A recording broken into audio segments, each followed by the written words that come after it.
Kaya gumawa tayo ng mga super region. Ang super regions ng ating bansa ay yung Agribusiness Mindanao, yung Tourism Central Philippines, yung Cyber Corridor, yung Urban Luzon Beltway, at yung North Luzon Agribusiness Quadrangle kung saan tayo ngayon. Or NLAC. Itong NLAC, ang sinasakop niya ay Regions 1, 2, and CAR at yung mga northern part ng Luzon.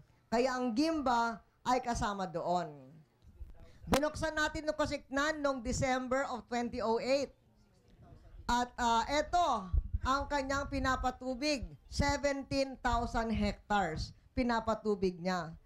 Teknolohiya yan kasi kung aasahan mo lang ang ilog or ang ulan, may, sabi ni Governor Umali, may El Nino sana tayo ngayon dito at hindi sana tayo nakakatanim o nakakaani.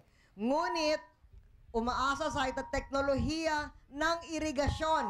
Kaya gaya ng sabi ni Governor Oy Umali, dito sa Nueva Ecija, hindi nararamdaman ang El Nino.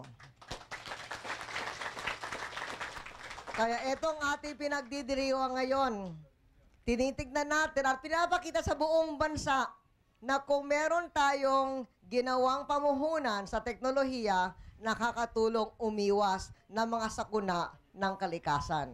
Kaya salamat sa inyong lahat. Congratulations sa lahat ng mga gumawa nito.